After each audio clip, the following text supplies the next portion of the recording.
नमस्ते, आप सभी को स्वागत है हमारे चैनल जीत की पाठशाला पर। आज हम डिस्कस करेंगे 4.12 quit India movement and Assam. तो चलिए बिना किसी देरी के इस वीडियो को शुरू करते हैं।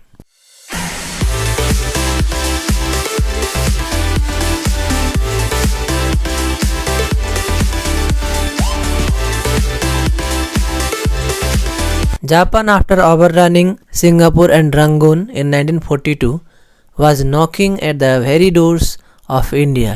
यानी कि 1942 में जापान सिंगापुर और रंगून को कब्जा करने के बाद में भारत की ओर बढ़ रहा था। Gandhi and the other Congress leaders felt that the presence of the British in India would naturally invite Japan to invade India। और गांधी जी और साथ ही कांग्रेस के अन्य जो नेता थे उस समय के, उन लोगों को लगा कि अगर ब्रिटिश भारत पे कब्जा करता रहेगा तो बहुत जल्द जापान जो है भारत के ऊपर आक्रमण कर सकता है। Consequently, after much deliberation, the All India Congress Committee in Bombay on August 8, 1942 passed the famous Quit India और भारत छोड़ो रेजुलेशन। इसीलिए ब्रिटिश को भगाने के लिए बहुत लंबे समय तक डिस्कशन करने के बाद में ऑल इंडिया कांग्रेस कमेटी ने बॉम्बे में अगस्त 8, 1942 को एक रेजुलेशन पास किया जिसका नाम था क्विट इंडिया और भारत छोड़ो। Gandhi जी's speech at the historic August meeting took place at Gwalior Tank in Bombay and this place is now known as August क्रांति मैदान। और गांधी जी ने ग्वालियर टैंक मुंबई में एक ऐतिहासिक भाषण दिया और उस जगह को आज हम अगस्त क्रांति मैदान के नाम से जानते हैं। A great struggle was launched demanding immediate freedom and end of British rule। और अगस्त 8, 1942 को जो क्विट इंडिया या फिर भारत छोड़ो रेजुलेशन पास किया गया था उसके तहत यह मांग किया गया जितना जल्दी हो सके ब्रिटिश को इंडिया से बाहर भगाना। It was during the course of this movement that Gandhi gave his powerful slogan "Do or die"। और उसी पीरियड में या फिर उसी समय गांधी जी ने उनका पावरफुल स्लोगन "डू और डाई" या फिर करो या मरो का जो स्लोगन था उन्होंने दिया था। People from all walks of life participated in this movement. और क्विट इंडिया मूवमेंट जब स्टार्ट होने वाला था उसमें सभी लोग, सभी वर्ग के लोग या फिर सभी ऑक्यूपेशन से जुड़े हुए लोग, अमीर गरीब या फिर बड़े छोटे जितने भी थे जो देश को प्रेम करने वाले लोग, उन सभी ने इस मूवमेंट में हिस्सा लिया था। तो आपको याद रखना होगा कि डू और डाई स्लोगन जो था वो किसने दिया था या फिर किस मूवमेंट के टाइम पे डू और डाई स्लोगन महात्मा गांधी जी ने दिया था। The government on it's part suppressed the agitation with an iron hand. और उस समय जो मूवमेंट स्टार्ट हुआ उसको ब्रिटिश गवर्नमेंट ने आसानी से सप्रेस कर दिया। The Congress party was declared illegal and its leaders including Gandhi ji were put behind bars। और ब्रिटिश गवर्नमेंट ने कांग्रेस पार्टी को इलीगल घोषित करते हुए कांग्रेस के जो बड़े बड़े नेता थे जिसमें महात्मा गांधी जी भी थे उनको अरेस्ट करके जेल पे डाल दिया गया। Thousands were arrested and imprisoned। Mahatma Gandhi ji के साथ साथ कांग्रेस के बहुत सारे नेता और हजारों के संख्या पे लोग को अरेस्ट करके जेल पे रखा गया। A large number of people were killed and many more were wounded। उस आंदोलन के समय में बहुत सारे लोग मारे गए और बहुत सारे जख्मी भी हुए थे। Like in other parts of India, in Assam also the major Congress leaders were arrested and the Assam Pradesh Congress Committee, the District Congress Committee and other subsidiary bodies were declared unlawful। देश के अलग अलग राज्यों में जिस तरह से British government जो था अपना पावर से क्विट इंडिया मूवमेंट को सप्रेस कर रहा था उसी तरह आसाम में भी ब्रिटिश गवर्नमेंट का जो पावर था वो देखने को मिला। कांग्रेस लीडर्स को अरेस्ट करके जेल पे डाला गया। साथ ही Assam Pradesh Congress committee, district Congress committee और साथ ही जो छोटे मोटे संस्था थे सभी को अनलॉफुल डिक्लेयर कर दिया गया, यानी कि नियम के विरोध खुला गया। कमेटी घोषित करते हुए सबको बंद कर दिया गया। All forms of meetings, hartals and gatherings were banned. और उस समय किसी भी प्रकार का मीटिंग हो, हड़ताल हो यानी कि स्ट्राइक्स हो या फिर गैदरिंग्स हो, कहीं पे लोग इकट्ठा होना, ये सारा ब्रिटिश गवर्नमेंट ने बैन कर दिया। The movement in Assam started with non violent methods of hartals, procession, demonstration and picketing. और आसाम में भी मूवमेंट देखने को मिला। पहले तो हड़ताल से स्टार्ट हुआ, प्रोसेशन किया गया, डेमोन्स्ट्रेशन हुआ, उसके बाद बहुत सारे जो गवर्नमेंट ऑफिशियल्स वगैरह थे उनको पिकेट किया गया। However, leaders being in jail and with the growing police atrocities the movement turned into rebellion। और बहुत सारे जो नेता, बड़े बड़े नेता जेल में थे और ब्रिटिश गवर्नमेंट या फिर ब्रिटिश पुलिस जो थे वो लोगों के ऊपर जो अत्याचार कर रहे थे, उसका चलते क्या हुआ, आसाम का जो एक मूवमेंट था उसमें तेजी देखने को मिला।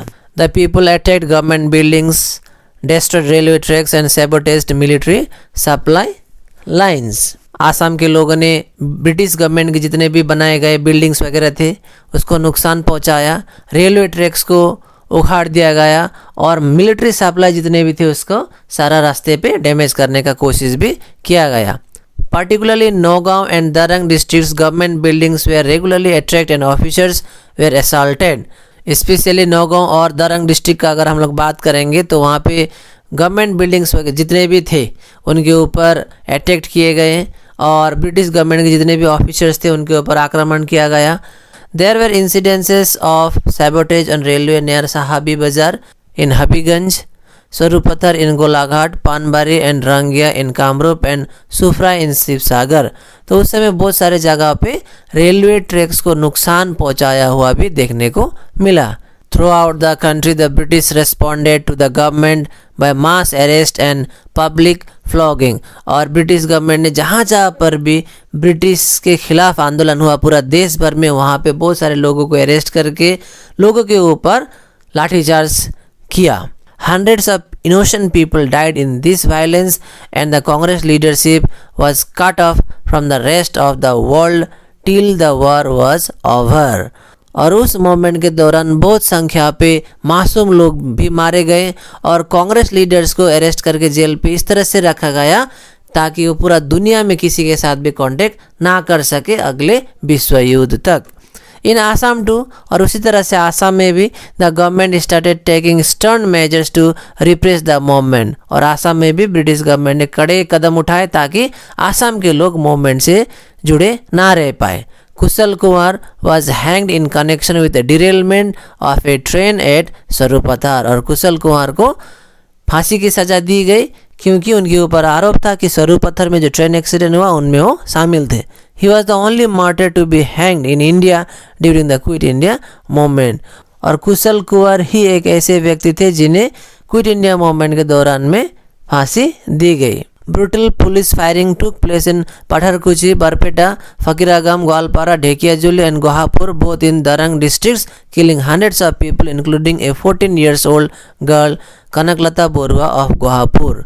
और उस समय क्विट इंडिया मूवमेंट के टाइम पे अंधाधुन निर्दय तरीका से बहुत सारे लोगों के ऊपर गोलियां चलाई गई और बहुत सारे लोगों ने अपना जीवन जो था त्याग कर दिया, जिनमें एक 14 साल की बच्ची जिन्हें हम कनकलता बोरुआ जी के नाम से भी जानते हैं जो कि गोहापुर की थी, उन्होंने भी अपना लाइफ सेक्रीफाइस किया था। It was genuinely A mass movement bringing into it hundreds of thousands of ordinary Indians.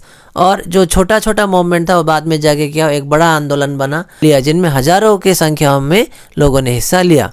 Isolated incidents of violence broke out around the country, but the British acted quickly and arrested thousands of people and kept them in jail till 1945। और बहुत सारे अलग अलग जगहों पे पूरे देश भर में आंदोलन देखने को मिला, लेकिन हर जगह ब्रिटिश ने क्या किया, लोगों को अरेस्ट किया, जेल में रख दिया 1945 तक, यानी द्वितीय विश्व युद्ध खत्म होने तक उनको जेल पे रखा गया। Apart from filling up jails with rebellious leaders, the British also went ahead and abolished civil rights, freedom of speech and freedom of press. पहले तो लोगों को अरेस्ट करके जेल पे डाला गया, साथ ही उनका जो सिविल राइट्स था, अधिकार जितने भी थे, फ्रीडम ऑफ स्पीच हुआ, फ्रीडम ऑफ प्रेस हुआ, ये सारा ब्रिटिश गवर्नमेंट ने बंद कर दिया या फिर कर्टेल कर दिया। The brutal repression did end the mass phase of the struggle, but few leaders who had escaped arrest went into hiding and tried to guide the mass movement by consolidating underground networks। बहुत सारे लोगों को arrest किया गया, लेकिन ऐसे बहुत सारे नेता थे जिन्होंने क्या किया, अरेस्ट से बच के उन्होंने बाकी लोगों को गाइड दिया ताकि वो आंदोलन को कंटिन्यू रख सके। Among them were Jayaprakash Narayan, SM Joshi, Aruna Asaf Ali, Ram Manohar Lohia, Achyut Patwardhan and Sucheta Kripalani. ये सब उस समय के लीडर्स थे जिन्होंने क्या किया, पुलिस से बचते हुए आंदोलन को आगे बढ़ाने में मदद की।